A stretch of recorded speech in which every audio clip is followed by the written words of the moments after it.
Mwaka mushya muhire w'amata n'ubuki mu bihumbi 2022. Tukaba dushimira abantu mwese mukomeje kwerekana ko imbaraga dushyira mu byo dukora zidapfa ubusa. Uyu munsi nje kuba present ikiganiro twakoze tariki ya 12 z'ukwa 12 2021.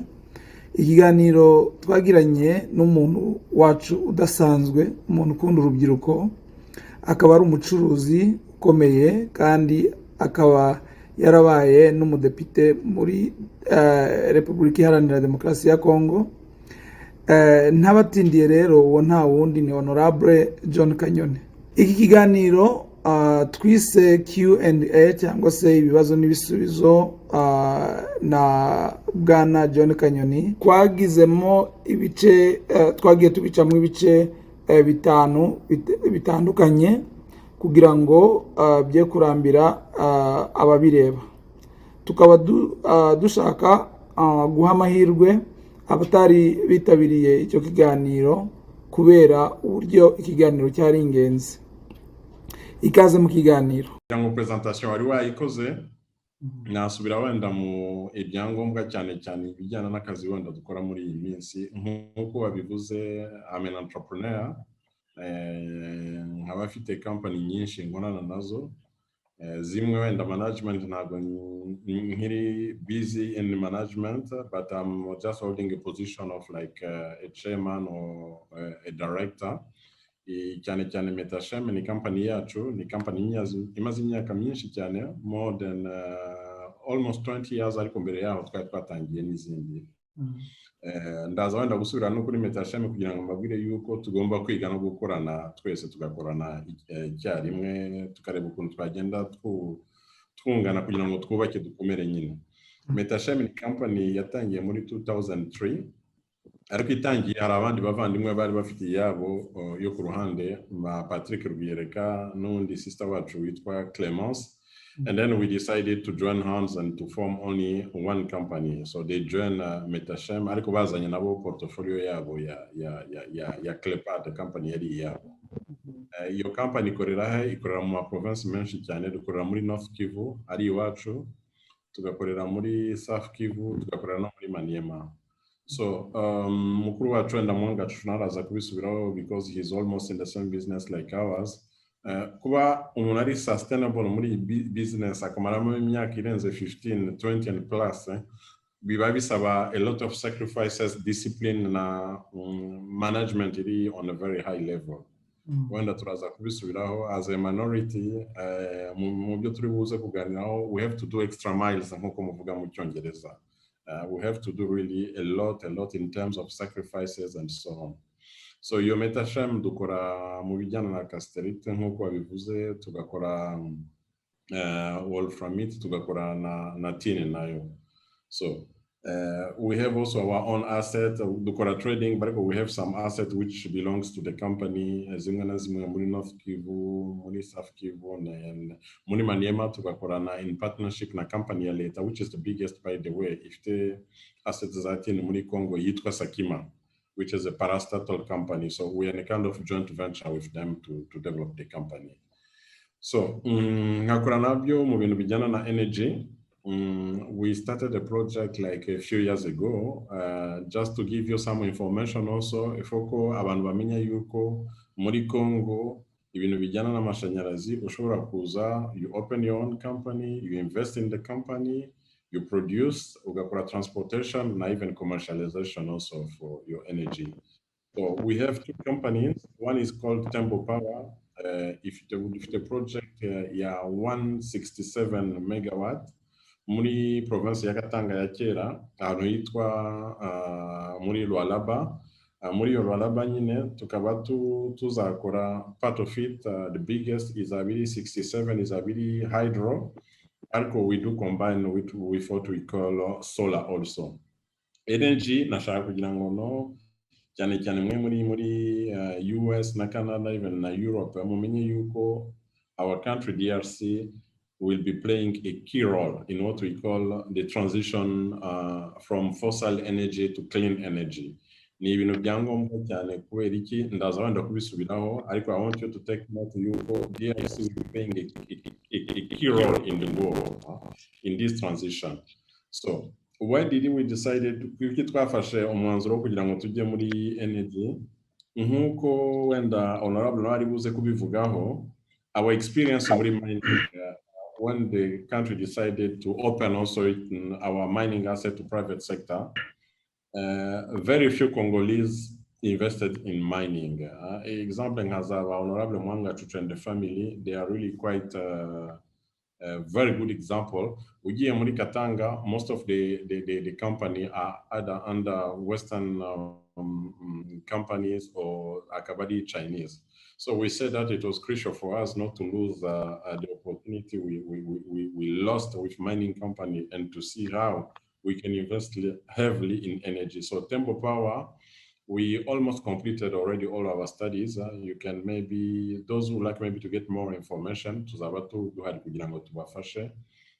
sharing your experience. So we are trying to see how maybe in 2025, position maybe we already so far. So challenge about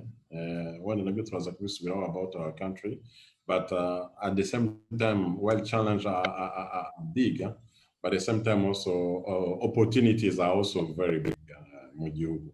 So this is Tempo Power. It is in Walaba. Target here, true client we are targeting are mainly mining company. We started discussing with some of them also to get what we call the PPA, Purchasing Power Agreement now. It's a very big project. It's a project of almost like more than $250 million. So we're discussing also with banks. Those are very projects really important, not only when the who decided to invest with our partners. I will also take the time to give you the gap of energy in Congo in general. It could be domestic, it could be for mining company. Right back to mining company, the gap here between 700 to 1,000 megawatt, which is so huge. Just to give you an indication, Ufash is 700 megawatt. Just to give you an indication, you will maximum 200 megawatt. So imagine that mining company are lacking babuze megawatts zigeze nko almost kwinshuro enye eshano kugira ngo companies zikore neza cyane. So ni ibyo nyine, and you mentioned it as a vice president of the Chamber of Mine. We decided with some of our colleagues to see really how we can address those issues related, because issue tuba dufite ni ebyiri. First of all, we do import still raw material, export raw material while we're supposed to be processing it and to give added value within the country. This is about Tempo Power. So we have also another company, a third one called Trade Power, which is a small company importing energy from Brazzaville. So currently in we have already some clients, a mining company. We need still more. So we are supplying currently 30 megawatt. Our aim is to do up to 100 like in coming years, but we have to invest heavily in Congo in equipment to investing in Congo Brazzaville, we energy even stabilized. This is Tembo Trade Power. So the last one you mentioned, it's GK Africa Consulting. So it's a company which is based in DRC and in Mauritius also. We decided to do that. This is the company which is also helping our government with an Egyptian consortium to raise money, not only to raise money also, but to attract investment into DRC. GK Africa Consulting imaze kugera kuri iyi minsi. We tried at least to work closely. We got an opportunity when the head of state, most of the time when he's traveling abroad, he's going with delegation, and I was quite lucky in most of the visit. I was among those who were picked to be with him. So currently, we are working with Egyptian entrepreneur. We are working with Qatari. We are working also with Emirates. I will focus more on Egyptian entrepreneurs and maybe share also with you some achievement made so far. So with Egyptian, we are working on infrastructure also. Tuzubaka umuhanda w'ahantu hitwa Mbujimayi kugeza Kananga, which is a road of 188 kilometers. We will be also mu minsi itaha tuzatangira project ya solar plant 10 megawatt in Bujimai also. We'll be also doing a water treatment plant, which will be supplying almost like 600 to 700,000 in size of population. We'll be doing also building a port. Where a port, our aim was to make a kind of ecosystem izatuma haba activity. Urebye neza, we should be all proud to be from the eastern part of the DRC. The culture of entrepreneurship, investment, and so on. Iri kure cyane kandi ifite really impact mu baturage, where people are aggressive in working and so on. So izo experience nazo bamwe bari muri Zoom uyu munsi barabizi yuko now we exporting very good practices in terms of resilience, entrepreneurship culture, and so on ahandi. Abantu basigaye babona yuko abo muri Kivu, although we went through very difficult issues for the last 20-25 years, ariko babona yuko hari ikintu twe dufite wenda gishobora wenda gufasha n'abandi kugira ngo bitere imbere nk'igihugu. So road 188 kilometers plus 30 port also. This port will be relying Kinshasa with the Kasai. Ikazatuma hazamo ecosystem izagituma nyine people will be sending good and traveling to Kasai through river Kasai from Kinshasa much easier at a very competitive cost. And also those will be producing like maize, manioc, even because on the way back to Kinshasa. So why energy and road? Because we do believe that if you want to process and to give added value to what you're doing, you have to think about infrastructure, you have to think about energy, you have to think also about water. So Nibia Turimo, and I'm very lucky to tell you that today we almost raised a good part of the money. For the port, we have money. For the road, we have already 30% of the money, but we'll be discussing this coming week with one of the regional bank called African Bank, but we're almost at the last stage, raising our makashi. And for the solar plant, we have money. For the water treatment, we have money. So we are working also with the same entrepreneur, Egyptian entrepreneur, which are cables, backbone infrastructures are fiber optic. So we'll be doing Bukavu and Kisangani. Izo projet navuze za mbere zizakorwa under one of the public entity called FPI. Mu Gifaransa tukayita Fond Promotion l'Investissement. There are those who are really de l'industrie, sorry, those who have financial capability not only to implement the project and to be also in a very good position of paying back the loan we'll be raising abroad. So lastly, ni fiber optic turashaka kugira ngo tuzubake backbone infrastructure from Bukavu to Kisangani. So nkuko turi hano tumubireba mwenyine, iyo tutagira good infrastructure za telecommunication, we will not be able to be interacting together, while some are in the US, some other in DRC, in Africa, and some other country, and so on. So that is it. So yindi passion dufite ni ukureba ibyo tuzabivuga nawe wenda nk'umuryango, to see how maybe izi network zose tuba dufite an experience tugenda tubona handi, how can we maybe duplicate some of the project iwacu, yaba Masisi, yaba Ruchuru, also tukareba ukuntu twakora ikintu cyagirira akamaro, not us as an individual, but which will be having a very big impact on the community. That is something we are thinking about. We have first of all to make sure yuko ibijyambere tubikoze bigakorwa neza kuri standard dushaka, and then from there tukareba. So I wanted just to insist on this side of my CV as an entrepreneur. As you mentioned, I am a former member of parliament. I was involved in several talks. I was involved in Lusaka talks back 99, 2000 and 2001. I was involved also in what we call Sun City Dialogue.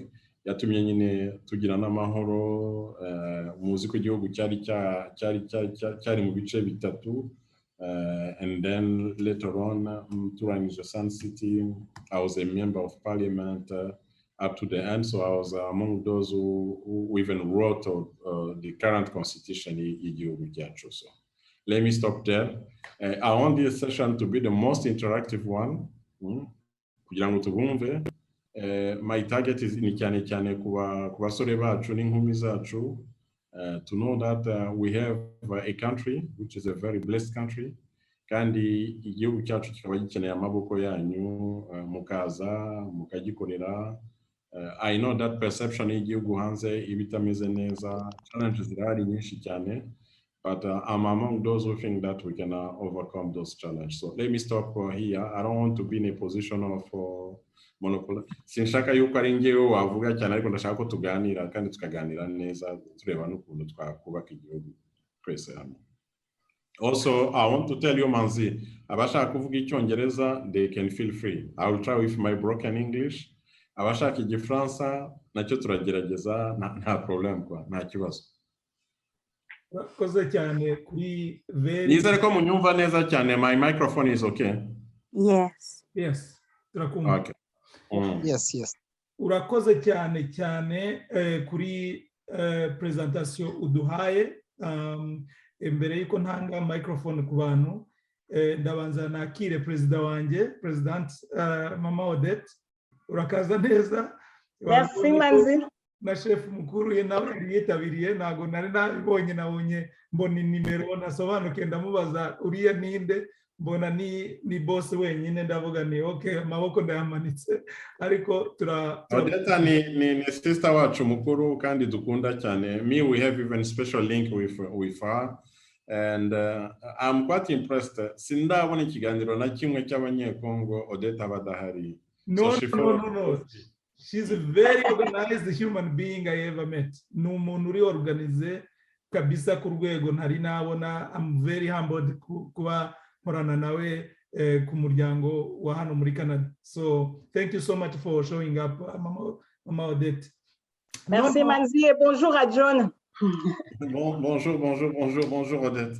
John and Mwanga Chuchi is also there. Ah! Le président qui est là aussi, très calme. Ah, bonjour, Mukuru Wachu. Bonjour. Bravo, kuno organize ntabwo bazi papa wawe. Yari organize bitangaje cyane. Merci. So, naratanga mikro ku bantu. Ngewe ubwanjye mfite ikibazo. Iyo urebye nk'uko wabivuze, ibintu uri gukora twe ntabwo tubizi. Ibyo bintu byose uvuze ku rubyiruko majorite iri hano ntabwo ibizi. No, ibi bintu kuko wenda umuntu asubiye gatoya muri background ihahamuka abantu banyuzemo, byatumye igihugu cya Kongo kimera nk'icyaha, ku buryo ki abenshi, ntabwo mvuze bose, ariko abenshi ubabwiye abruptly ngo mbe uri umukongomani bahita bikanga, bahita bashaka kuba either abanyamerika, abanyakanada, abanyarwanda, abarundi, you can name it. Ni igiki wabwira abantu bari hano ku kintu kijyanye na identity? Kubera iki ukora ibyo ukora, uri fier y'igihugu cyawe, twumvishe projet zose urimo, twumvishe uburyo uzikora, twumvise ibintu bitangaje urimo ukora. Ko for me ndagukurikira, ni iki ushobora kubwira urubyiruko ruri hano? Tumaze kubona urubyiruko rumaze kugira ku yindi nivo mu rwego rwa transport, abantu bafite amakamyo n'amakamyo bakora transport, ariko ugasanga ntabwo wubaka ibikorwa iwabo. Ni igiki ushobora kubwira urubyiruko ruduteze amatwi hano ku kintu kijyanye na identity n'ibyo bintu byo kumva ko kuba baraturutse muri Congo ntabwo ari icyaha. Icya mbere na mbere icyo nashaka kuvuga, nashaka kubabwira yuko dufite igihugu cyiza cyane cyanyuze mu bibazo bikomeye. Ibyo nabyo ntabwo ari ibintu umuntu yakwirengagiza, ariko nk'uko bavuga, we have a country which is a country of millions of opportunities. Ndashaka yuko mumbabarira wenda nkore na description y'igihugu kugira ngo n'abatakizi wenda neza bamenye icyo ari cyo. Dufite igihugu gifite uyu munsi miliyoni irenze 100. We are talking more or less around maybe 102 million currently. Izo miliyoni 100 dufashe all our neighbors tukabashira hamwe natwe, we are talking about a market of 250 million. Icyo ni ikindi cya kabiri. Nta gihugu na kimwe mu isi nangwa muri Afrika gifite ubutaka bushobora guhingwa nk'ubwacu. Dufite icyo twita mu Gifaransa 80 millions de terres arables. Nta gihugu na kimwe gifite amazi nk'igihugu cyacu. Ariko aya mazi nayo n'ubwo butaka nabyo tugomba kubirwanaho neza cyane, to avoid yuko twahaba muri position ejo n'ejo bundi ubwo butaka bukabura tukagira ibibazo bya sécheresse n'ibindi byose. Dufite igihugu kiri green, completely green. Noneho twe tukavuga ntabwo twanga yuko turi abarwandofone nk'uko bavuga, ntabwo twanga yuko dukomoka mu Rwanda rwa kera nk'uko bayitaga nyine u Rwanda, the kingdom of Rwanda, ariko we are Congolese. Niba dushaka yuko n'abandi banyekongo yuko batwubaha, what is the contribution buri muntu yaba akorera igihugu? Ngira ngo singiye gusubira mu by'ingabo, muzi ko dufite abana bakoreye igihugu bagishyiramo ingufu zihagije cyane, and they did the level best to protect our country. Icyo ni icya mbere. Ikindi cya kabiri, benshi nkatwe n'abakuru bacu bamwe gacucu twakoze no muri iyo politiki, bamwe baracyayirimo kugeza na n'ubu. We have to know that even if you guys are in diaspora, that you have a country, and this country is moving, and this country needs heavily your contribution. Noneho ukuvuga noneho ukuntu umuntu ashaka kugira ngo aze agikoremo yabigenza gute? That's where us we can put our contribution. We can give you tips. Abantu bahumure nibatinya wenda koze Kinshasa namwe bajye muri Katanga nkuko twe tubikora, batangirire Goma, batangirire Masisi, batangirire Ruchuru. So there's a really opportunity nyinshi cyane. Umuntu ashobora no kujya Masisi akorora agahinga, ariko nabyo tugomba kumenya yuko we have also to scale twakoreragamo. What is the added value we'll be doing? Dufite za cooperative hariya nka Kanyoni n'izindi zose zigenda zifasha abantu. Bariya nkorana nabo bo muri FPI nibo bahaye inguzanyo nka Kanyoni kugira ngo bakore amata, bakore za fromage n'ibindi. So there are plenty of things we can do. Ariko kugira ngo tubikore, we should really see how we could organize ourselves tukabikora mu buryo bwiza. So identity, ngewe, I never hide my identity as a Congolese. Aho ngiye hose, when they ask me you're from where, mvuga yuko nkomoka muri Congo. And I'm very proud of to be a Congolese, a Rwandophone Congolese nk'uko babivuga nyine. Ibyo ni ibintu twemera cyane cyane nkatwe twabirwaniye politically, tubirwanira gisirikare. So it's if you could allow me to say that it's part of our DNA somehow, and we can't really compromise or even get a kind of confusion about identity yacu na contribution dushobora kugira ku gihugu. Ikindi nashaka kongeraho, dufite amahirwe ko leadership y'ubu naho harimo ibibazo tugerageza kuganira neza. Dufite ibibazo cyane mu bene wacu bari bakomoka nko muri za South Kivu ya mu za Haut Plateau, hari ibibazo byinshi biriyo, ariko ntago bitubuza yuko we must still be engaged with the government and to see how we'll be finding solution to our issues and so on. So let me stop there. Thank you so much. So ndahereza abantu rero bari muri meeting ibibazo bashaka kubaza. turahera kuri Bahati Gisle, dukurikizeho Aime Bideri, dukurikizeho Kayijuka, hanyuma Justin Mugiraneza. So turatangira kuri Gisle Bahati. Honorable Kanyoni, urashaka kugira ngo umuntu ajya abaza usubize cyangwa urashaka wabariza icyarimwe usubirize icyarimwe? Reka tujye tujyana nka batatu naho ubundi biraza kudufata umwanya muremure. Ushaka gufata nka batatu nangwa bane babaza and then ngasubiza nyine. Okay. So Bahati Bideri. Ariko nabo buri muntu yipresente tugende tumenyana tubamenya no kubamenya. All right. Okay. Mwabyumvise. Bahati tangira, Bideri urakurikiraho, Kayijuka, then Mugiraneza. Ok, murakoze cyane, merci beaucoup. Ok, ndashaka kumenya gusa sorte ya presentation mukeneye ni iyihe? Ni kwa kundi ko kwivuga k'umucyo cyangwa ni ukuvuga izina mbere yuko wenda ni president? Uko mubishaka byose ushobora kwivuga k'umuco nanjye mbivuga mfite ibisekuru bigenda bikagera iriya nko kubashize rungu, ariko ni byiza, ariko ntabwo ari ibyangombwa cyane. Icyangombwa ni ibitekerezo turi bwubake hamwe, ariko umuntu abamenye nabyo byaba ari byiza. Sawa, murakoze cyane. Njye nitwa Justin Bahati, nkaba mba muri gihugu cya Kenya, Nairobi, mpamaze imyaka 10. Nkaba nanjye ndikorera ku giti cyanjye, mfite organisation NGO nyobora aha ngaha muri Kenya, nkora mu bindi bintu bitandukanye. So fete question yanjye okay, muco ndumucaba w'umufonyo ku bantu bazi amoko yacu muri Congo. So ubwo honorable ndabizi yayisamenya yavugaga ba papirwi yerekana ba Clemence, ubwo naho hafi yaho. Okay, reka rero mbaza ikibazo cyanjye.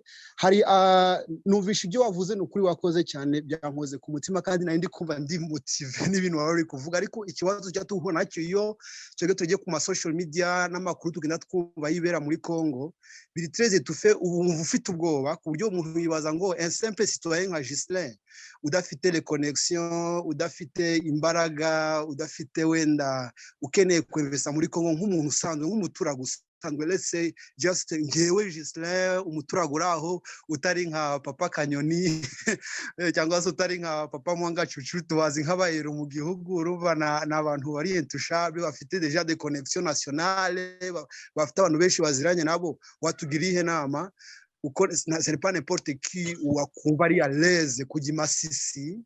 Ejo bundi numvishe ngo aba general ngo bagenda ugasanga inka zabo zanyazwe kandi ni umugeneral. Ejo bundi ukumva ukanaka ngo twumvishe ngo uriya mwene wacu w'igisenyi bari bashimutiye muri Congo, tukumva ibintu pareye, tukavuga ati kelke niba abantu nkaho bahura n'ibintu bimeze kuri ari abantu bashoboye, jewe nk'umusimple citoyen wivugira ikinyarwanda dizo est-ce que bandi garantie mu ruhe rwego ku buryo nakuva ndi à l'aise kujya gukorera hariya? Merci beaucoup. Ikindi cya nyuma ni gute mwa engaging abantu bo muri diaspora ku participa activement mu bikorwa by'iterambere ry'igihugu? Let's say igihe habaye amatora natwe tugatora, igihe habayeho mwaje nko gusura ibihugu mukaturengishinga mu buryo buri claire, kuko kenshi bikunda kuva ngo president wenda Kisekedi yageze muri Kenya ngo yahuye n'abakongomani, tukagatiro neza abakongomani yahuye nabo ni bande bari muri en fait tukabona turi un peu discriminé. Babikora gute kugira ngo umukongomani wese wumva ko ari umukongomani aho hariho hose ya participa, kuko nagara abakongomani bose baba muri Congo no kuba hanze nabyo ntacyo bidutwaye, kugira ngo natwe twumve yuko turi part and person y'ibikorwa byose biri gukorwa mu gihugu cyacu. Merci beaucoup. Okay, turakurikizaho Bideri Aime, quick kandi short. Murakoze cyane. Ku mazina nitwa Aime Bideri, nanjye ndi umututsi wo muri Congo ukomoka muri Kivu y'Amajyepfo. Navukiye mu ntara ya Katanga aho bitaga muri Byura. Ubu ntuye muri Amerika muri state ya Arizona. Nkaba mashimiye cyane kuri ibiganiro mwaduhaye. Kubera ibibazo tugizemo iminsi ubwoko bwacu, twari tuzi ko ari ibintu bijyanye no kwirwanaho no gushaka amahoro, ariko biratunejeje yuko mu bihe turimo abantu baba bari gutekereza ibintu bijyanye no kwiteza imbere. Ni ikintu cyiza kandi gikenewe. Rero mfite ibibazo nka bibiri. Ikibazo cya mbere kiravuga kiti eske birakwiye ko birashoboka ko abantu bakora investment cyangwa bakora ibintu bijyanye n'iterambere mu gihe cy'intambara, mu gihe abantu bapfa buri munsi?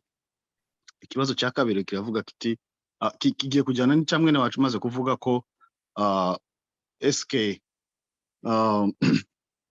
umuturage mutoya wo hasi birashoboka yuko yagira icyo akora. Turabizi ko Congo iri corrupted mu buryo bwose. Birashoboka ko umuturage wo hasi utaziranye n'abagenerale, utaziranye n'abantu bo hejuru ashobora gukora investment n'umutahe we cyangwa kapitale we ntoya afite. Ikindi kibazo cya nyuma wenda cyane wenda kiri personnel kuri Bwana John, eske kuki wahisemo gukorera, ndumva cyane nkaho ukorera muri kiriya gice kindi cyo muri Congo kuruta kino gice cy'iwacu muri Kivu. Eske ntushobora kuba waratinye yuko hano haba intambara nyinshi cyane, hari riske kuhakorera ibikorwa nk'ibyo ngibyo? Icyatumye ujyana ibikorwa byawe iriya niki?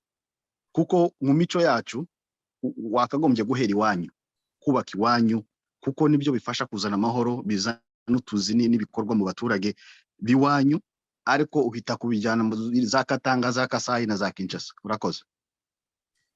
Urakoze cyane Bideri.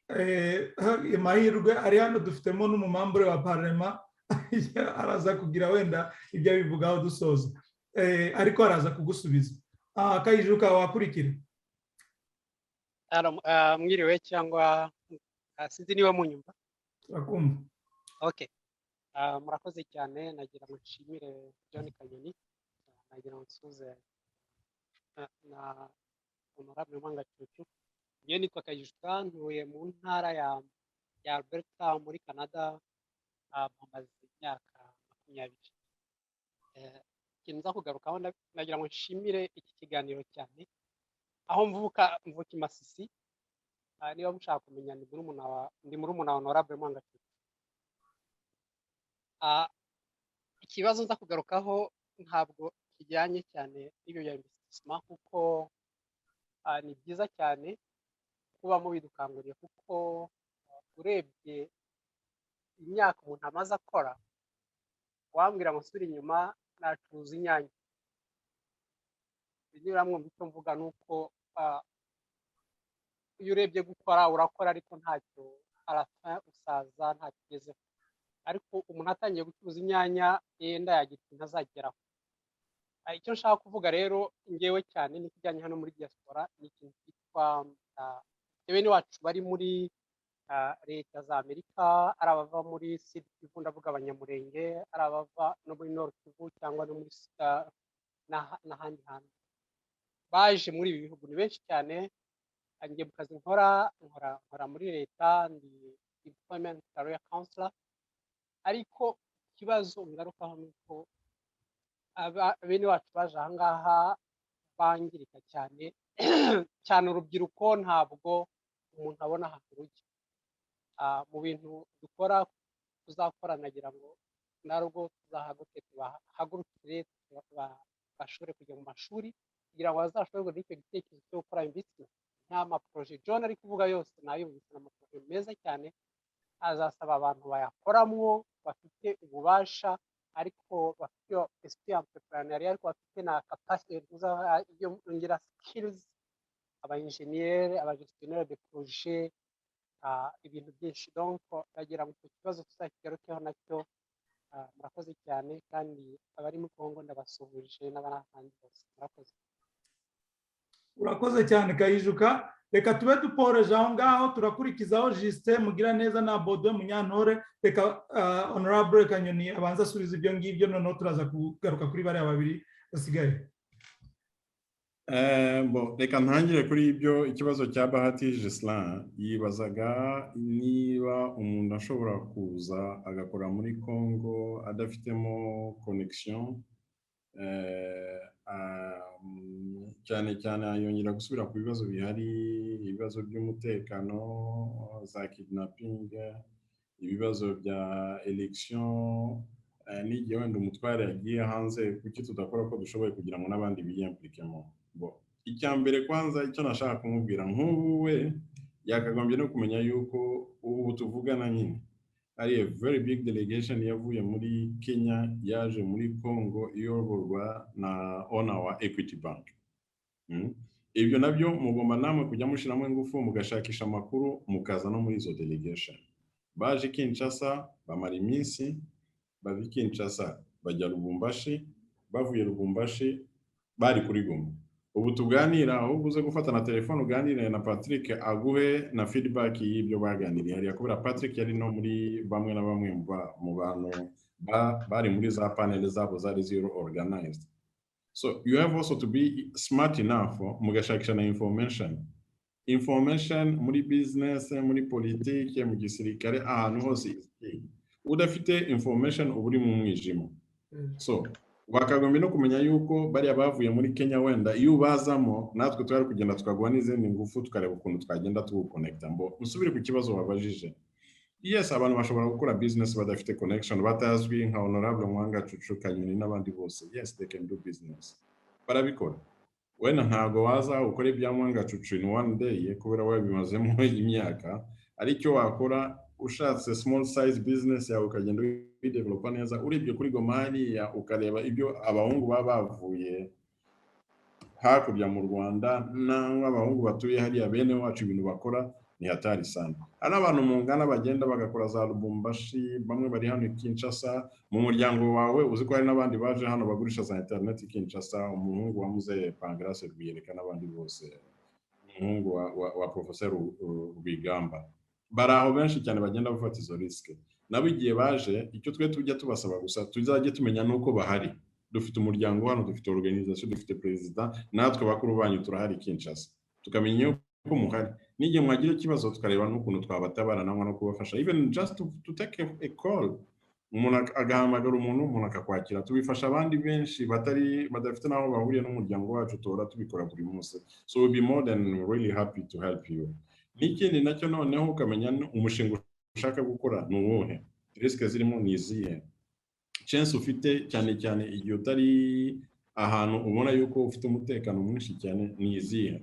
So you have to do your own assessment also nkuko bivuga, ugakora due diligence yawe neza, ugakora KYC yawe n'abantu mugiye gufatanya nabo ukamenya. Naho ubundi kugira ngo twabafasha, we can make sure that you establish your company in a very short time. Twabashakira aba lawyers babafasha, twabashakira n'abantu babafasha kugira ngo mumenye na legal framework yacu, fiscal regime ukuntu bikora. Ibyo byose umuntu yagenda abafasha cyane, kandi ufite abantu benshi babifitemo expertise mu muryango. So icyo ni ikibazo cya Gislain Bahati. Icya Aime Bideri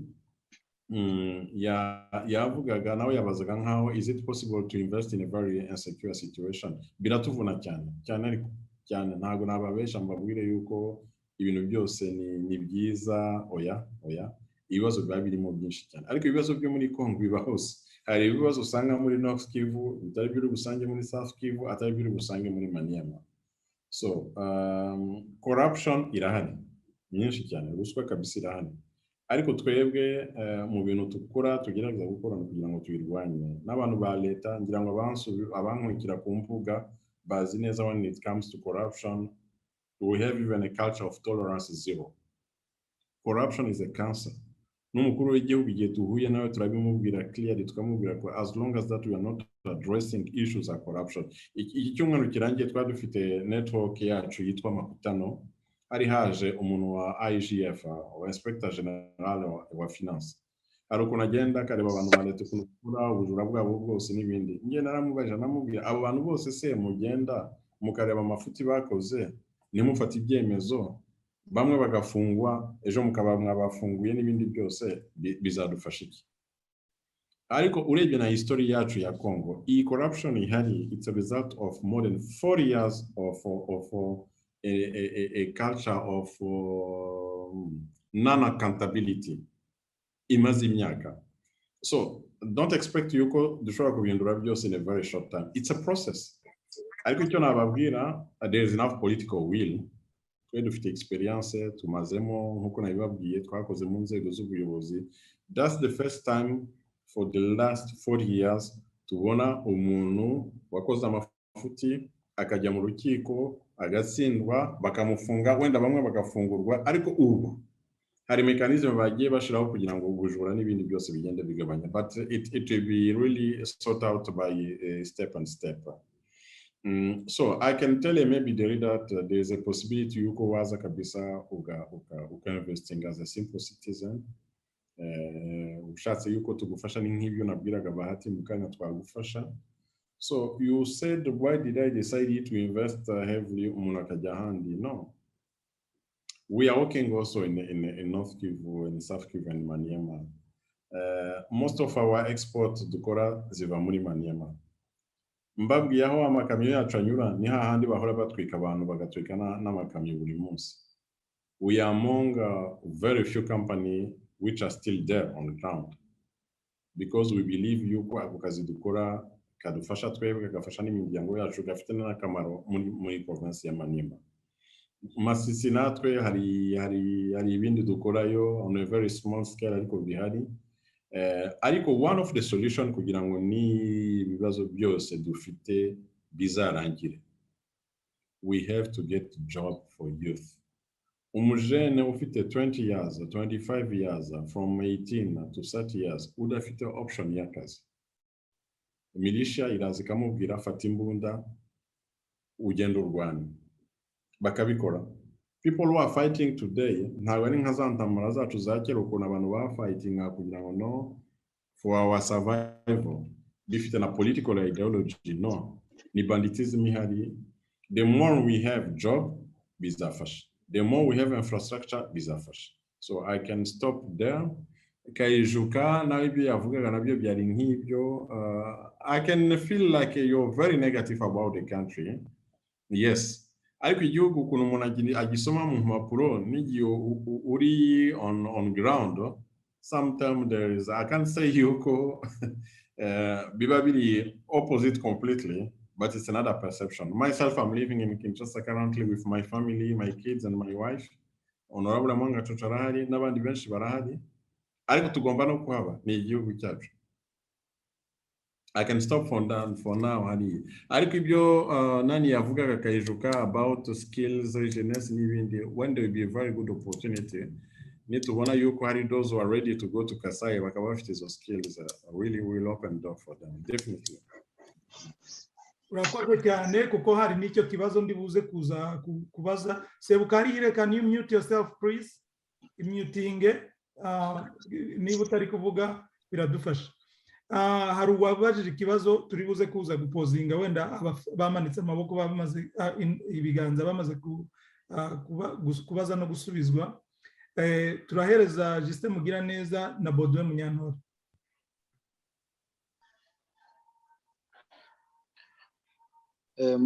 Murakoze. Nitwa Justin Mugiraneza, abamba Kigali. Ndagira nshimire Kanyoni kuri inspiration arimo guha urubyiruko. Abantu b'abajene turabyishimira cyane kubona abantu bakuru byibuze bafata umwanya wabo bakinspiringa abantu bakiri bato kugira ngo nabo baze mu ruhame rwo kwiteza imbere. Dufite urubyiruko rwinshi rusa nkaho rumaze kwangirika kubera basa nkaho bihebye, they are desperate. Vuga ngo byibuze tubonye ko nkaho bafite opportunity bakoze, ari business bakora, bakabaye bingaginga urwo rubyiruko. Niba tuvuge ati niba wagiye Kinshasa, it's really hard kuba wakingaginga community, rwa rubyiruko dukeneye ko rwazamuka kuko abenshi bari hano hafi Goma, bari Masisi, bari hirya no hino ahandi yagiye hatandukanye, ku buryo byibuze ari kuvuga ati tubegereje like nyine muri Nord Kivu byakabaye bibafasha, ku buryo byibuze tubona ko hari icyo rwa rubyiruko rwasigaye inyuma rubasha gukora, ku buryo tubasha kwingaginga n'urundi rubyiruko. Turi ahantu henshi, bamwe bagize amahirwe yo kwiga, abandi nyine tureparpiye ku isi yose. Dukeneye assurance tubwira ko tugomba kugaruka iwacu twateza imbere. Donc iyo assurance muduha mwebwe nk'abantu basa nkaho bakuru kuri twe ni iyihe? Dukeneye guteza imbere ahantu twakuriye, dukeneye guteza imbere rwa rubyiruko rusa nkaho ruri hasi twakuranye narwo, dufatishijwemo n'abo babyeyi. So nagira ngo nicyo nashaka kubaza Monsieur Kanyoni. Wakoze Justin ku kibazo cyawe. Munyantore kurikira. ndabashimiye abo basaza mwanya batanze. Wenda ibibazo byanjye ni nka bitatu, kimwe bagiye bagikomozaho. Akenshi umuntu yinvestisa hari ahantu ari kubona ikibazo yumva yakemura cya community nawe akunguka, ariko siritu wenda uretse nk'ama big companies, ama company mato akenshi agenda azamuka buhoro buhoro. Ntabwo turagira amafaranga menshi yo gukora amakampani manini. Wenda tuguze imigabane muri ayo makampani wenda bakoze umuntu akimvestisamo, byaba biri fair somehow. Ngarutse rero wenda hari ahantu dukomoka, ngewe nkomoka hara muri Sud Kivu muri territoire ya Karehe. Example typique, noherereza nka mukuru wanjye uhatuye, atuye aho bita Irumbishe epfo y'intumbi, amafaranga akaza kuyafatira kuri Goma. Yanteye gutekereza ati se wayi umuntu atashyira microfinance hari intumbi, ariko wajya kureba security ugasanga ntacyo wabikora, ntibyakunda. Wenda n'ibikorwa remezo n'imihanda ijyayo. Rero siritu nkatwe usanga biratugonga kuvuga ngo nzaje za Katanga nahe, naho nshobora gusanga umuvandimwe nkamuteza imbere nawe akiteza imbere, kandi we nta bushobozi afite bwo kumuvinga ngo ajye kure. Nshaka ngo ya presence ya community yacu be hahandi muzamure nanjye nzamuke, biracyagoranye siritu muri East. Wenda kandi kantu mbaza na kantu urabona ekonomi y'igihugu ishingiye ku bintu byinshi. Hari amafaranga ava muri diaspora yinjira mu gihugu, wenda ntinjire directement muri budget y'igihugu, ariko gahita agera ku muturage, amafaranga narabarwa mu byo igihugu cyinjije. Ejo bundi nandi kumva nsoma ibinyamakuru nsanga nk'u Rwanda barinjije nka miliyoni 260 gutyo z'amadolari. Najya kuri abantu bacu majority bavuye mu nkambi hano, naregeranije mbona nka 3 kari nka yacu ahubwo agomba kuba ajyayo, kandi akagombye kubazamura abantu hari. Ese babirebaho gute? Cyane wenda tubatohereza impunzi abavandimwe n'iki, ariko ntabe yagira icyo abagezaho kuko bahita bakonsoma ntibagira ikindi bakoresha. Siritu wenda bazakirebeho bakore naho ka advocacy, bareba ko ekonomi y'igihugu igenda itatanira mu bihugu, bakashyira umutekano ukaboneka, ariko n'impunzi zigataha kugira ngo bizamukire rimwe. Murakoze. Murakoze. Ikibazo cyiza cyane kijyanye no gushyira microfinance intumbi. Kanyoni, Honorable Kanyoni, umwanya ni uwawe. Okay, reka ntangire kuri bya Justin Mugiraneza. Ibyo yavugaga ndabyumva, na frustration yenda yumva cyane kabisa, cyane. Mu kintu cyatumye tuganira n'uyu munsi, ndishimiye cyane kubona yuko na chairman w'umuryango nawe ahari. No kugira ngo tuganire namwe twumve. Ntago twaje kugira ngo tubabwire ibigwi byacu, turashaka kugira ngo twungurane ibitekerezo. And that would be maybe a very good opportunity yo ku addressing bimwe na bimwe mu bibazo wenda tugenda tugira hirya no hino. Preoccupation yagiye avuga jeunesse koko iri desperate, kandi natwe dufitemo responsibility. Turayifite, ntago twavuga yuko tutayifitemo, kubera we were supposed to be a bit maybe more proactive in finding solution and getting opportunity and so on. Ariko hari n'ikindi nashaka kugira ngo twumvikaneho cyane na Mugiraneza. Chose yo kuvuga ngo wowe uraje ni wowe yifata. Ntabwo ari Kanyoni uzaza ngo akuvane aho uri nguze gukora muri Congo utabishaka. Ibyo nabyo tugomba kubimenya. Hari abantu benshi bashobora no kubona izo opportunity, ariko yakumva Congo akavuga ngo no way. Ntabwo nafata iyo risk yo kujya muri Congo. Umuntu akashaka kugira ngo no security ye, concerns za security zirumvikana cyane, ariko nko kuri Goma umuntu yahakora, nko kuri Bukavu umuntu yahakora. Muri iyi minsi hari n'abantu benshi bambukana n'amafamiye yabo kugira ngo baze kuri Goma. Ntabwo tuvuga ko umutekano uri kuri Goma umeze nkaho uri ku Gisenyi, nango uri Cyangugu umeze nkaho uri Bukavu, but it's a choice. We no kuri iyo choice ukaza uri on ground, tuzagenda dusarangane n'ibyo bibazo turebe ukuntu twabikemura ariko n'umuntu uzavuga ngo no arashaka kugira ngo no wenda nawe agusunike ntabwo azagusunika uri far away. You have to be on ground umuntu akareba ukuntu yagenda agufasha neza. Honorable Mwangacucu nk'abajene hari ibyo yakoze murabona ko yafashe igice cy'umurima we abo abajene bakora ka organisation kabo baragenda batera imbere. Twaravuze ahubwo tuzakorana mapping turebe natwe twese abantu bafite n'ubutaka yaba Masisi yaba Rucuru, how can we try to help those who don't have ubwo butaka umuntu akabulizinga no kubandi ariko bakavanamo income. So ideas zirahari nyinshi cyane. Wenda nitumari inama turangiza ikiganiro tukabona n'ibindi biganiro byinshi wenda turano kuzavanamo n'indi myanzuro yo kureba no muri community kuki tudashiraho an economic component iri strong enough. Ntiturebe politics yonyine tukavuga muri organization yacu isoko twabigenza gute tugashiramo ingufu zihagije kugira ngo tugire branche economique ikomeye ifite target ifite n'ibindi byose nabyo twabigeraho. Munyantore Baudouin yavugaga ibya Kalehe microfinance ibyo bibazo ufite natwe dufite ibyo bibazo dukorera muri Maniema ariko kugira ngo tugeze amafaranga iriya biba biri very complicated dufite na za bank noneho zisigaye zishaho na za restriction zikomeye cyane zitoroshe bigatuma nyine abantu bagenda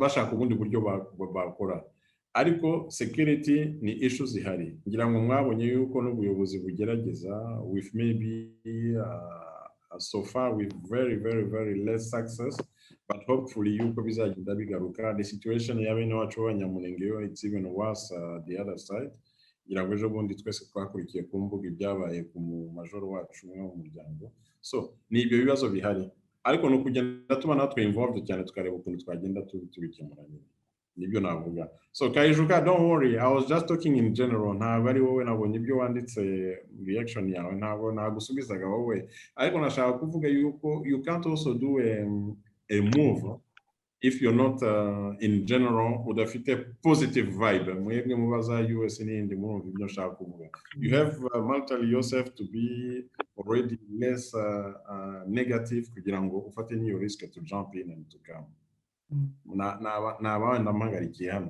Thank you so much. Twihuse hari umuntu bita iPhone ntabwo nzi ngo ni ninde hari za iPhone nyinshi ariko washize ikiganza hejuru. Manu mukurikireho hanyuma turakurikizaho abandi babiri banyuma ariko mubanze mugende mwebwe. Thanks. Okay, nibaza ko ashobora kuba ari njyewe nitwa Michel Gahakanyi. Ntuye muri US nkaba nkomoka muri South Kivu ndo umunyamurenge. Mfite ikibazo nifuza kubaza nanabashimira cyane kuba mwateguye ikiganiro nk'iki kandi nkaba numva ko harimo abantu bava muri Nord no muri South.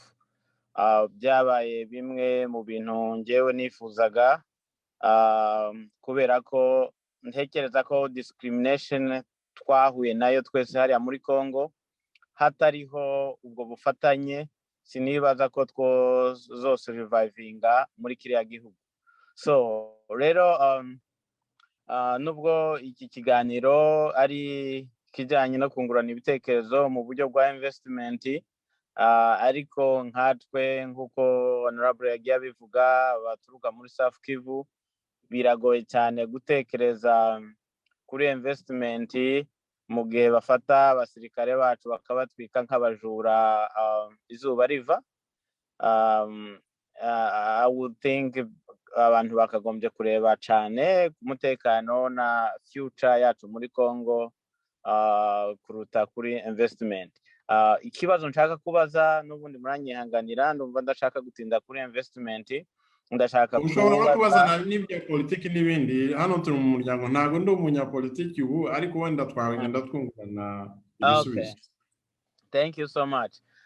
Ikibazo nashaka kubaza mu minsi yashize nabonye harabaye ihuriro rya mutualité duhuriyeho nk'abantu bo muri North na South swate nyine abatutsi bo muri Congo cyangwa abarwandofone hanyuma bashyiraho ubumwe bwabyo ariko mbona bitari actively ntibari involved muri issues bafatikanyije surtout na hano nashatse kubigaragaza muri Amerika hariho community nini y'abanyamasisi n'abanyamurenge ariko nta connection mbona iri between nashakaga kubaza nk'abayobozi nk'aba leaders surtout nk'abakorera mu gihugu ni iyihe effort ikogwa kugira ngo abantu tubashe kuvuga rumwe tubashe gukorera hamwe ndore ko dusangiye ibibazo byo kuvangurwa 100%. Murakoze. Thank you. Moses iki namwe numva abandi nabo ari abandi benshi basabye. Okay Manu ndumva ari ukurikiye. Murakoze cyane sinzi ko munyumva ndi kuri headphone. Ya turakumva. Turabumva neza Manu. Asante sana. Ndabashimiye cyane nanjye nitwa Emmanuel Sebagabo Nyirumwe aba nkomoka Rucurundu umuhinda nkaba n'umugera mutsobe nkuvuga kwa muryango rya mukuru. So ntuye hano muri Amerika Texas anishimiye kubona mu grand frère Kanyoni honorable Mangacushari n'abayobozi bose ama communauté nabonye Emile vice president wacu na Memei chairman wacu. So ndasa ku ntego rero nje ntabwo ari ikibazo ahubwo ni suggestion nifite cyangwa se ni bitekerezo icyo nasaba ku bantu turi kumwe kuri urubuga nuko ngira ngo grand frère Kanyoni bivuzeho ni icyo bita abantu guhura. Network is a key muri kino gihe. Networking ntabwo dushobora ikintu kigeraho tudakoze networking twungurana ibitekerezo. Cyo ni cyambere. Icya kabiri kubona dufite n'abantu bacu bari muri aya sectors zitandukanye ni ibintu bishimishije cyane tugomba kubyaza umusaruro nk'abantu baturuka muri kariya gace. None ku bantu bari muri diaspora tugomba gukora inshuro zirenga 100 kugira ngo dushobore kwishyira hamwe tuzabyaze umusaruro aya masekiteri yose barimo gukora kuko mu kubaka Kanyoni ndagukurikirana cyane kuri Twitter amanama yose wagiyemo mba nkuriho ariko iyo mbona abantu baparticipatingamo bafite one thing in common ikintu kimwe kibahurijeho abenshi cyangwa hafi ya bose baba bari mu manama baba ari abantu baje nka companies niyo yaba ari umuntu umwe aba afite company ahagarariye zo kujya kwinvestinga muri Congo kugenda turi nka company. So ndagira ngo mbwira abantu bagira inama yo kwishyira hamwe bagaforminga companies either uko yaba ari ntoya cyangwa se uko yaba ari nini ari kujya kwinvestinga muri Congo udafite kompanyi ntabwo byabishoboka. Icya kabiri ndangirizaho nuko nasabaga niba byashoboka muri gahunda z'umwaka utaha tukaba twatumiza abo bantu babiri honorable Mangacucu na brother John baza muri Canada baza muri Amerika ariko tukabahuza kugira ngo tuzahure tugire ikintu kimeze nka convention cyangwa se nka business forum kugira ngo tutumize n'abandi bantu b'inshuti n'abavandimwe kugira ngo turebe ukuntu twakwiteza imbere. Murakoze. Sana Desire wa mutinze please. If you know Sana Desire mute your phone please.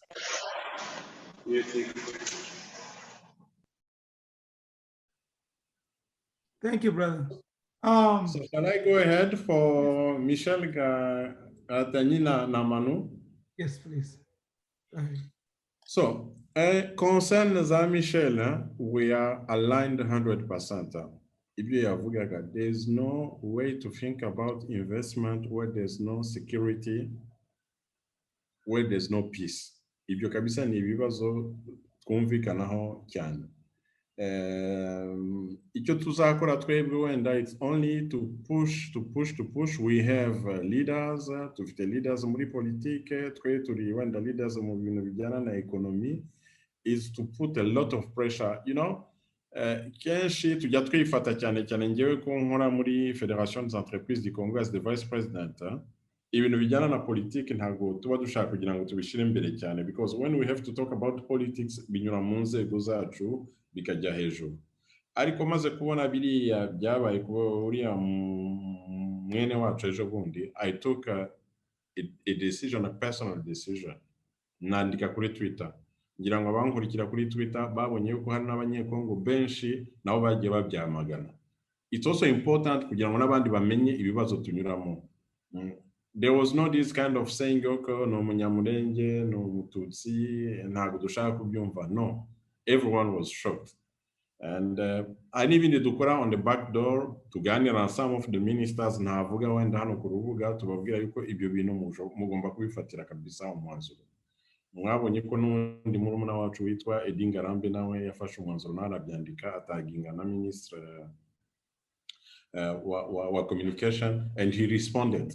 Nukuvuga yuko tugomba twese kubihagurukira tukabyamagana cyane cyane. It's a must. There's no even a room for allowing that.